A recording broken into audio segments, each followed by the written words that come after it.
Damn it, Janet, stop charging by the hour.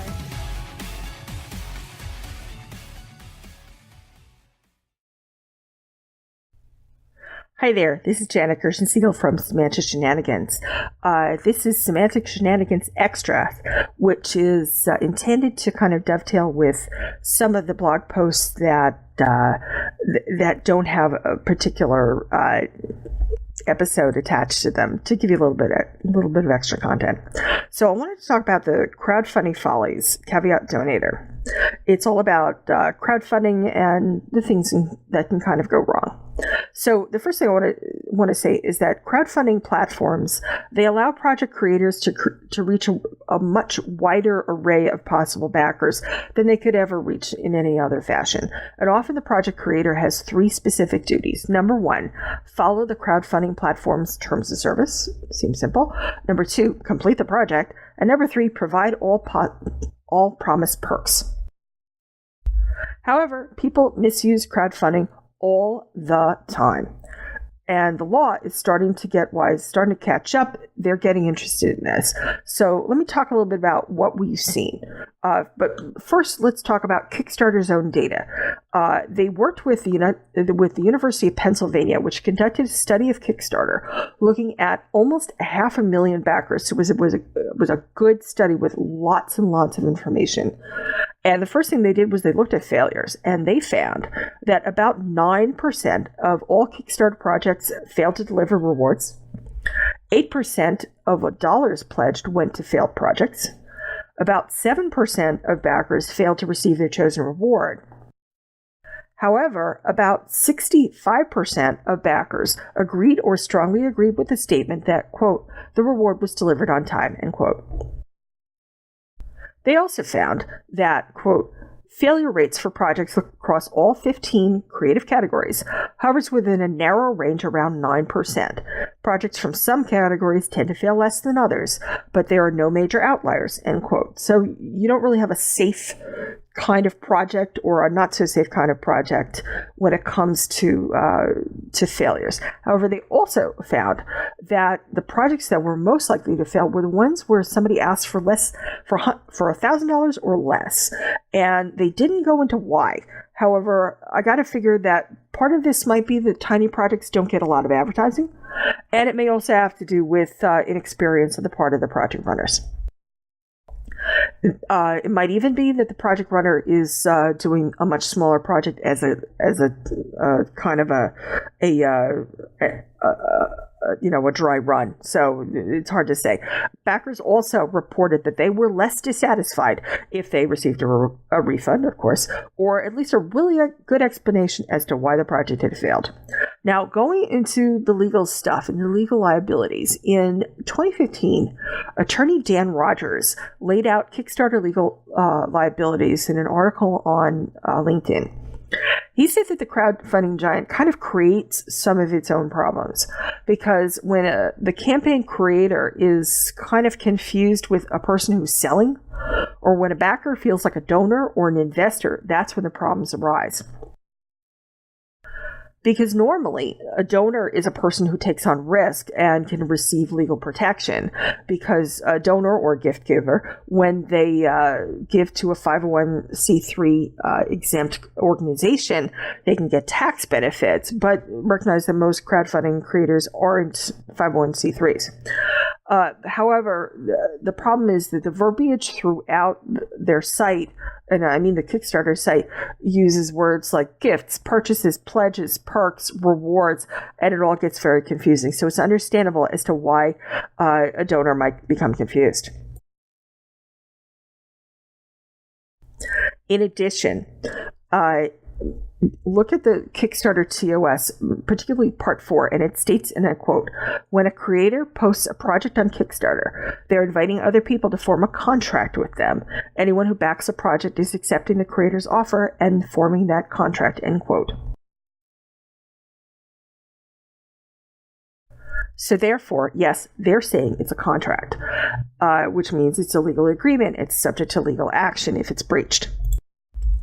However, I want you to understand that this is not really a bilateral kind of a bargain here, because the people who are part of, if you donate money or if you give money in Kickstarter, you really have no control over what the project creator is going to do.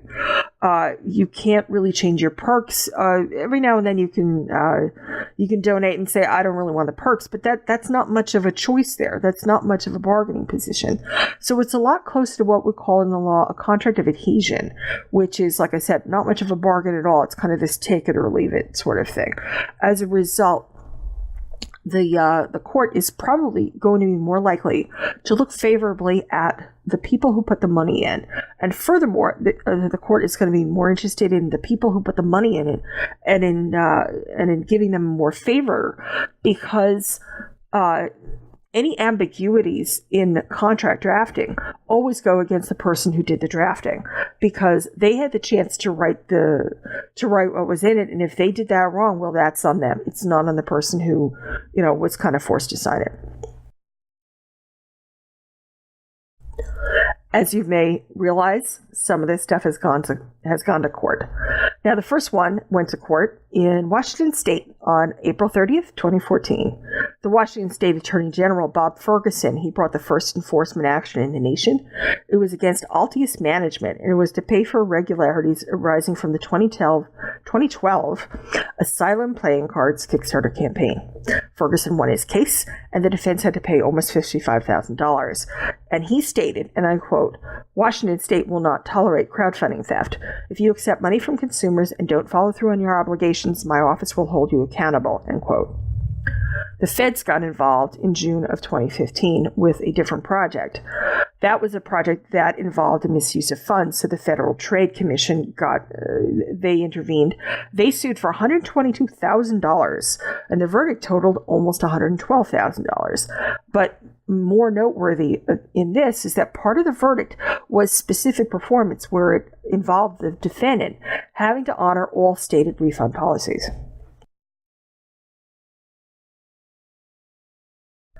Now, the next one is a little bit different. It was a crowdfunding lawsuit where it asked the question as to whether the platform is an active participant in the funding and the fundraising, or if it's just a passive platform.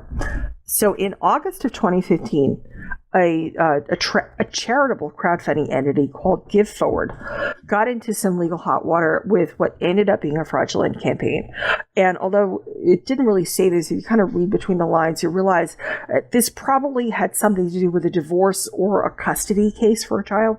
Because what happened was that an estranged father ran a campaign for donations for an 8-year-old child with a heart condition, except he failed to say that the 8-year-old didn't have the condition at all. Whoops.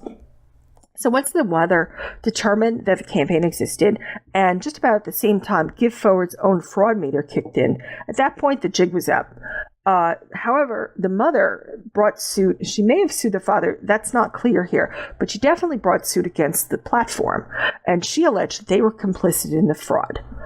However, the judge disagreed with her. The judge found that the platform remained passive.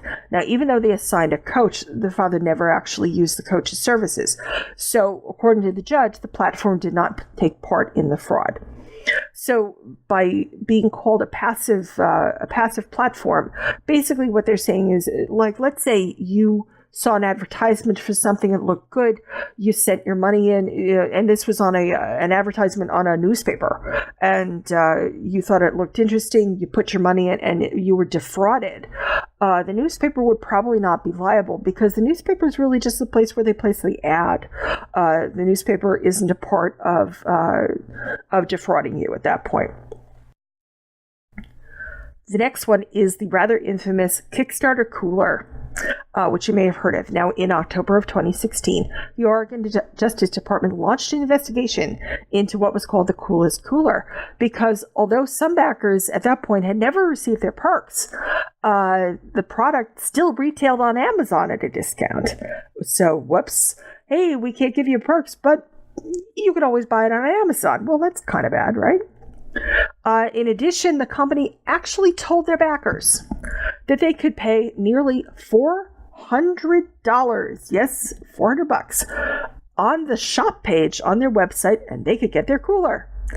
Yeah, so you put some money into the crowdfunding campaign, and you were expecting a perk. And by the way, here, why don't you spend some more money? Yeah, that's kind of bad, right?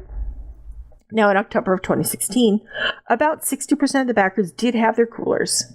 However, the most recent Kickstarter comments on this campaign date back to only May of 2016, and at that point, the backers were really calling for blood. I have not located an update for this story, so I don't know if the Oregon Justice Department went any further with this.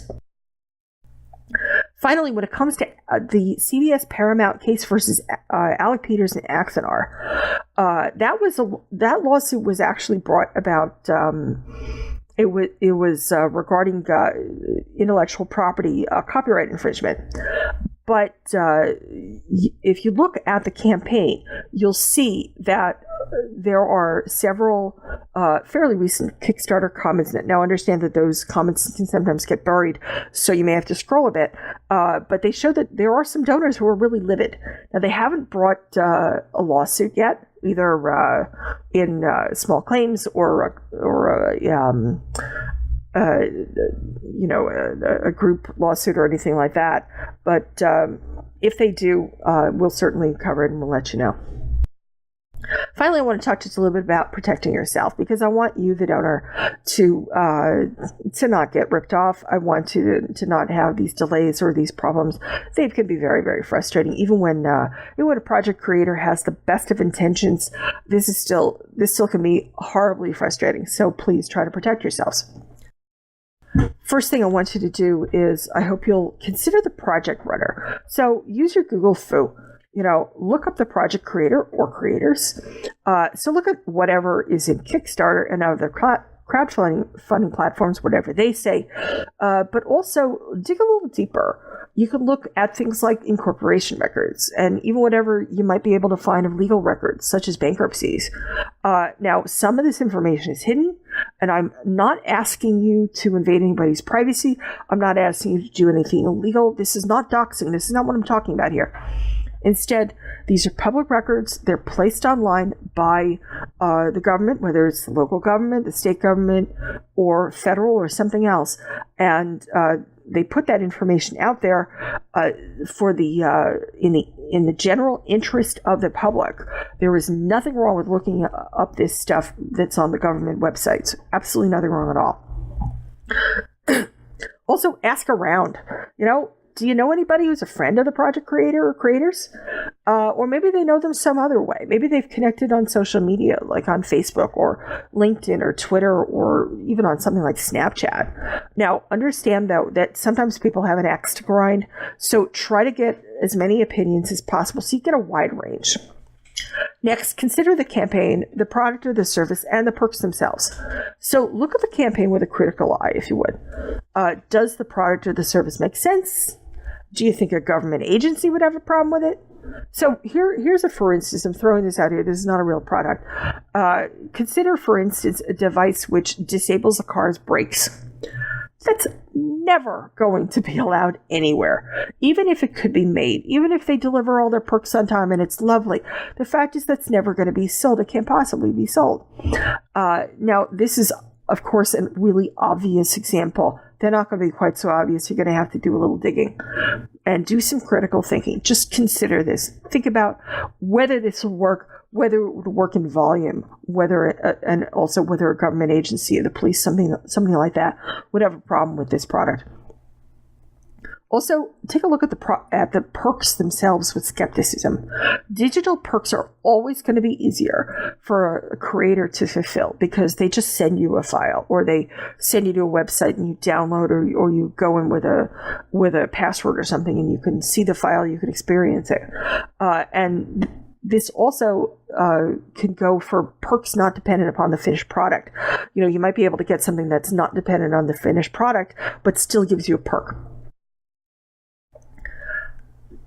If you've got those, if you're seeing those, they're much more likely to be fulfilled. But if the only perks that are available depend upon the full and satisfactory completion, that's the word, that's the important word, completion of the project, you're going to see delays if the project doesn't go smoothly. Because if the delivery is dependent upon the project being 100% completed, then if the project is 99% completed and then abandoned, you're not going to get your perks. Finally, try to determine if the project runner seems to know what the heck he or she is even doing.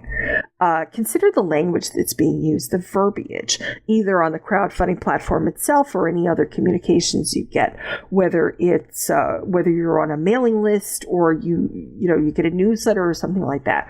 Because anybody can talk a good game, but do you really think maybe you're being sold a bill of goods? Does it feel too good to be true? Does it seem too slick? And do you think, maybe they're being pushy? Listen to your instincts. Start to think about this. Now, understand that not every project creator is a great writer. Not everybody is a native English speaker. Some people just are not good communicators. I'm not saying that you should ding somebody because they got spelling errors. Don't worry about that. It's more important, though, if they don't seem to understand business or budgeting. Because if they don't, then the chances are really good that they are not going to finish the project. Finally, just to wrap this up, I really do want you to be safe from crowdfunding follies. Let the donor beware, and in Latin, caveat donator. So once again, this is Janet Gershon-Siegel for Semantic Shenanigans Extras. Thank you so much for listening, and we'll see you online. Music provided by Invocation. Send mail to hosts@semanticshenanigans.com. Follow us on Twitter at 2shenanigans. That's the number, not the word. 2shenanigans. On Facebook, you can find us at Semantic Shenanigans. Subscribe to our YouTube channel, Semantic Shenanigans. Thank you for joining us, and we'll see you next time right here on Semantic Shenanigans.